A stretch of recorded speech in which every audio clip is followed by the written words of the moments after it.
So, week 7 of the World Religions course explores Buddhism. We've looked at Hinduism and engaged the question as to how much sense it makes to think of suffering as being the product of karma, of being a consequence of choices and actions in previous lives. Well, the question has been discussed for time untold, and essentially, Buddhism is an outgrowth of what we would now call Hinduism. Now, of course, in ancient India, nobody identified as a Hindu. It's an English word, and it's a term applied by the English when they saw the religions of the Indus Valley and put them all together as Hinduism. But the Buddha, the figure who is the rather historical or mythical or legendary founder of Buddhism, he wasn't convinced at the idea that suffering people are in their plight because of their choices in past lives. Buddhism essentially begins with the story of a rich young man who was sequestered away from the harsh realities of life and palatial luxury. At the age of 30, he undertook to explore the world beyond his palatial gates and encountered dying and sick and poor people. He was exposed to the reality of suffering. Rather than assuming that their suffering was the result of their bad choices in past lives, the Buddha came to a different conclusion. He suspected that suffering is an inevitable result of desire. As long as we have desires, as long as there are things we want or don't want, we will have unmet, unfulfilled desires or incompletely fulfilled desires. There is always something gnawing away at us that we want and we don't have it, or that we want to get rid of and we don't have that. The Buddha concluded that the only way to escape from suffering would be to escape the captivity of desire, to become detached, to no longer be a kind of slave, as it were, to wanting this and wanting that and wanting to get rid of this or get rid of that. He longed for a quietening of the mind where that would stop. Now, in one way, that's mindfulness, I suppose. But for Buddha, that was more profound. It meant ultimately consciousness must cease. As long as we're conscious, we are to some extent experiencing desire.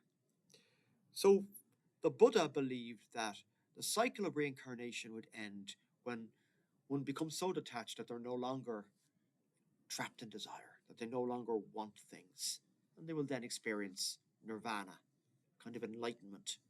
But not an enlightenment of an intellectual kind, not that they will gain some intellectual insight and this will be their heaven, as it were. No, escape from desire would be escape from consciousness. Nirvana, a little like moksha in Hinduism, is quite close to nothingness, or flat out is nothingness, arguably.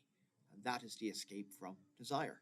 Interestingly, the Buddha did think that there were people who were at a point where they could escape from desire and they voluntarily choose to remain in the cycle of life and death to help others, which would be a really heroic thought, wouldn't it? That if you do regard nirvana as the most desirable outcome, to defer that indefinitely in order to be a good presence in the world and to help others. So that's the essence of Buddhism.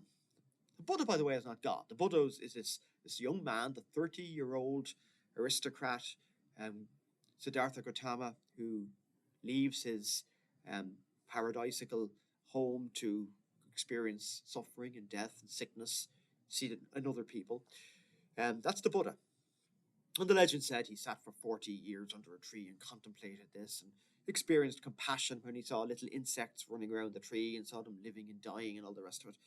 And came up with this idea that we need to escape desire. The discussion post this week will deal with the issue of religious practices. I think it's fair to say more than beliefs. It will ask whether double belonging is possible. Can somebody identify as a Buddhist and as a member of one of the Abrahamic religions, for example? Because people have aspired to do that, claimed to do that.